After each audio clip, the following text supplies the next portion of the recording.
Imaginez un adolescent de 13 ans qui abandonne ses cahiers d'école pour saisir une arme.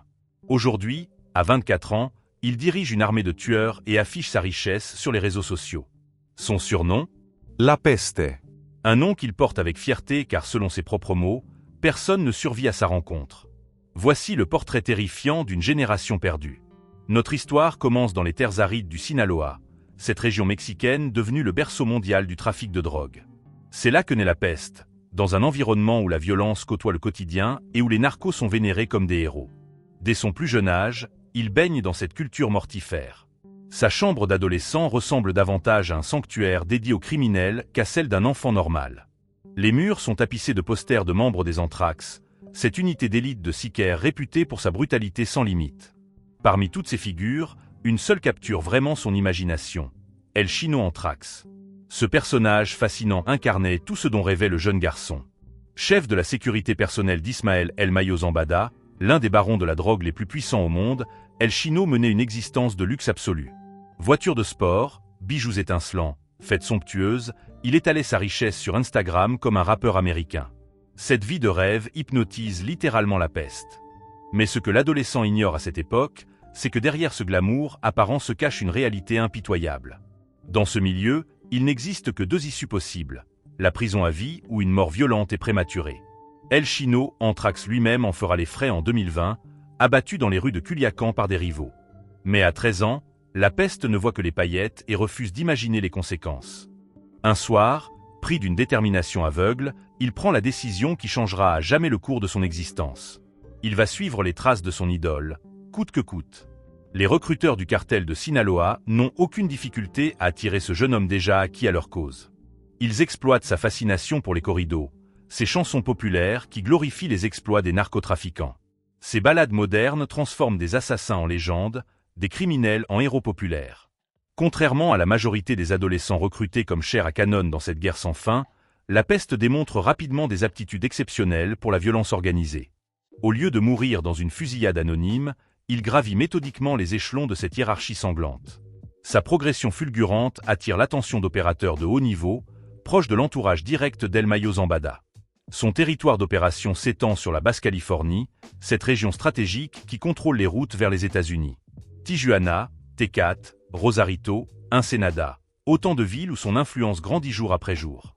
À seulement 20 ans, exploit rarissime dans ce milieu où l'espérance de vie se compte en mois, il devient chef de sicario sous les ordres directs de Jesus Alejandro Sánchez Félix, surnommé El Ruso. Ce dernier dirige une faction particulièrement violente de la Maïza, l'organisation d'El Mayo, engagée dans une guerre fratricide contre Los Chapitos, les fils d'El Chapo Guzman. Ces conflits internes au sein du cartel de Sinaloa ont transformé certaines régions du Mexique en véritables zones de guerre, où les corps s'accumulent quotidiennement dans les rues-points, mais même les plus habiles finissent par commettre des erreurs. En novembre 2022, la peste connaît sa première véritable épreuve.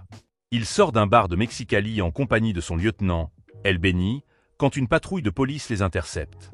La situation dégénère instantanément. El Beni, ivre de cocaïne et de fentanyl, perd complètement les pédales. Il dégaine un fusil d'assaut et ouvre le feu sur les agents.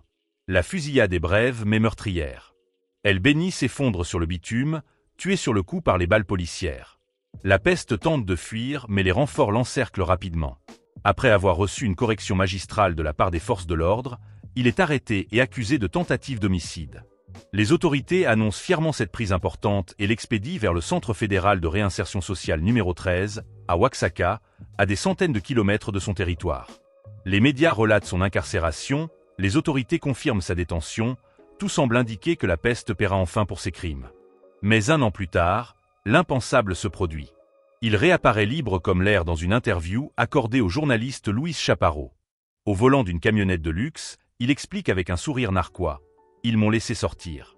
Je suis toujours là, dans le même business. » Selon sa version, El Ruso aurait négocié sa libération seulement 3 jours après son arrestation. Tous les chefs d'accusation auraient été mystérieusement abandonnés.